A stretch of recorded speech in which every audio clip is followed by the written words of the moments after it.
on my right is from Iceland, waterfall in the northern part of the island. Days before that it had just been really dreary high clouds, and then we had these great clouds. The myth that goes with this waterfall is that about the year 1000, when the local chieftain became a Christian, he threw all of their Viking idols into the base of the waterfall. So it has a little bit of local history. The center one is from Greece, Santorini, the island that blew up with the large volcano.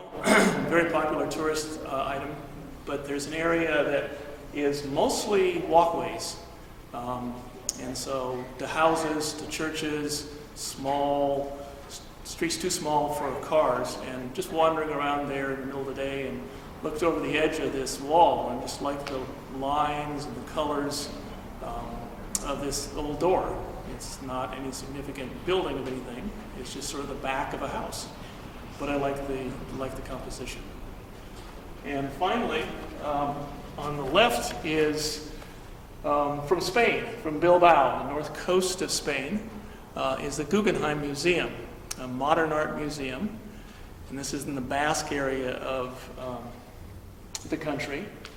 It's the outside looks a lot like the Disney Concert Hall in Los Angeles. Sweeping metal curves. In the inside, I don't think there's a 90-degree angle in the place.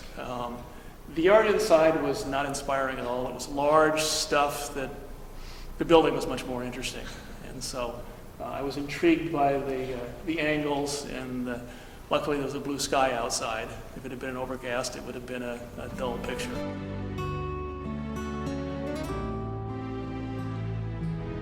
Hi, I'm Ann Helgerman.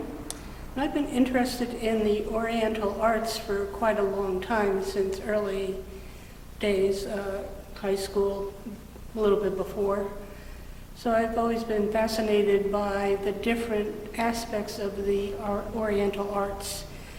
I went to the Portland Chinese gardens, and I learned a lot about the way they lay out a garden and the way that they symbolize things in a garden. This picture is a picture of the moon garden, moon gate, and the ground in front of it is hand-laid stone in a pattern called cracked ice. There are straight lines that represent the cracked ice and cherry blossoms that are coming up through the cracked ice, and you see them in the patterns. And this has all been hand-laid.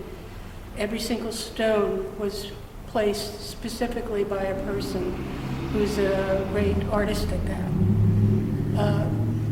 The photograph on this side is from the Moon Festival that's held in Hanford. The lion dancer here has the head of the lion on his shoulder, and the name of the lion is Blossom. I found out recently that they name all of the lions that they put up, that they use in the lion dance. This year we were not able to put on the Moon Festival because of the changes with COVID, so we were really disappointed in not being able to have the Moon Festival this year, but maybe next year. The one behind me is an origami kimono. Been doing origami since I was very young.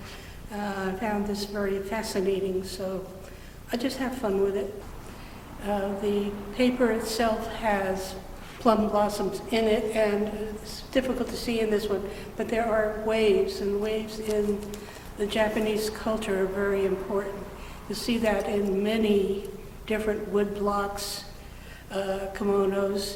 They use it quite often. This particular picture is called the spoonfish. Shirley Tucker had a garden that she had created. It was an amazing fairy garden in her backyard.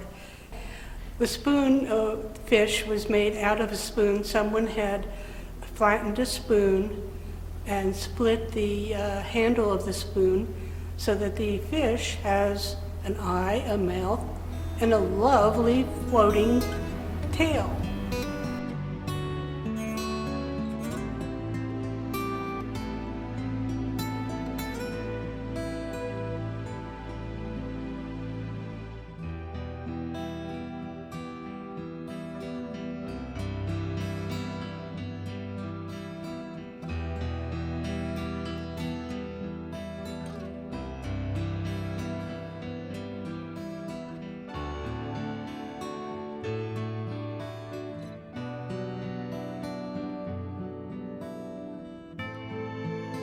it was really important for me to use the recycle for a new life, and it's important for me, the environment, the nature. I feel closer and closer. So suddenly I had the idea of using plastic bottles, paper. I find a way to make a papier mâché, and it came to my mind.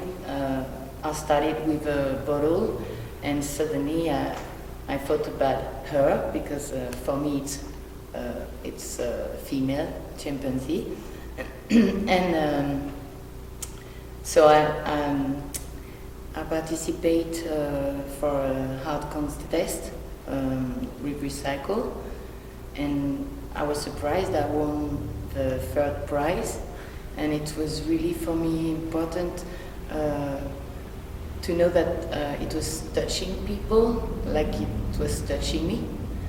And so now I've got a lot of ideas that are coming. I'm working on all kind of materials, and the ideas are coming and coming and coming. So I'm so happy to be able to do this.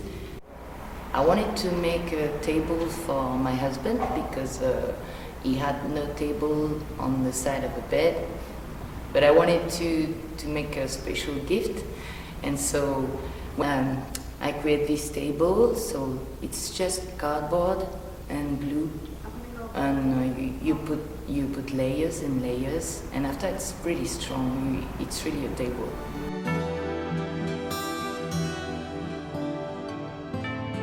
Well, all of these are plein air, and this pump one is a little bit about age because it's old, it doesn't work anymore, it doesn't have a function, but it's still sturdy, still proud, still standing there ready to do whatever it can do. And the one behind me is the Bastille, and I just absolutely love the color. When the sun is shining on it, that brick gets so red. I made it redder than it normally is, but I love the color. And the other one, I had outside painting. I had already finished painting what I was working on. I had an extra canvas, so I decided to paint my palette.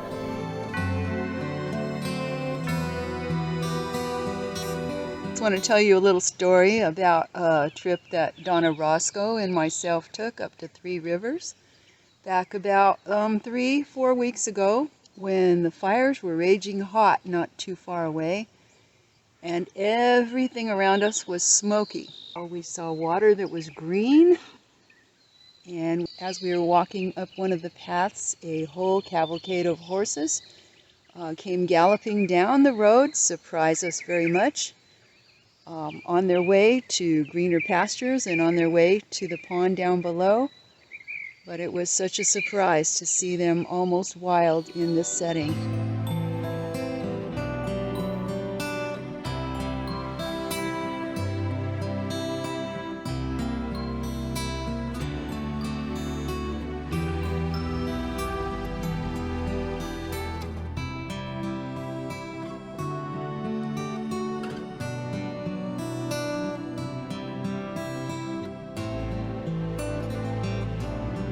Basically, they were photographs that I took while I was living in Bali, Indonesia, and I was fortunate enough to live there for 1 year.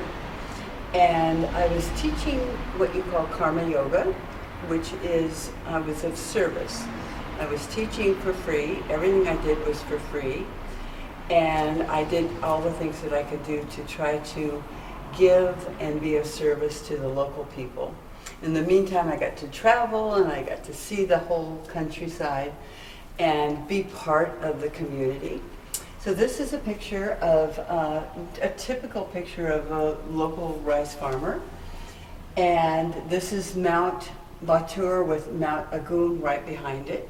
And Mount Agung is a very sacred, they're both live volcanoes. And it's kind of the heart of the island. So this kind of, to me, is very typical of Bali. This one is a collage of 8 different photographs that I put together, but the one in the middle is of creation, and it's when the local people were there and the Chinese came, the Buddhists came, and the Indian people from India came, and they settled there because of this powerful mountain, and forged a religion that incorporates Hindu, Buddhist, plus a lot of the traditional philosophy in this amazing, amazing place. The culture is fabulous. The people are just beautiful.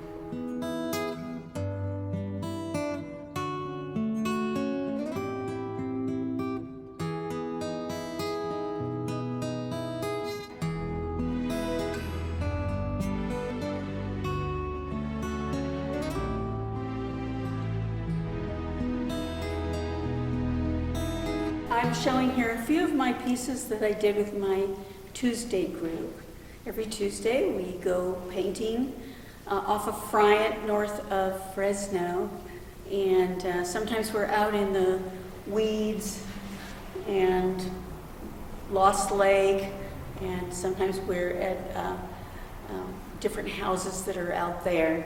For example, this is a house that has some grapevines there and palm trees, which really caught my eye that, in California we have this kind of landscape. So there's also, this one is based on the same house, and I decided to add a little fun color to it, as you could see.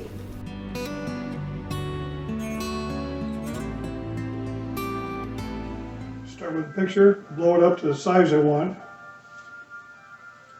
Then I overlay it to get the main elements in that I want in it. Then the next is just different techniques in shading.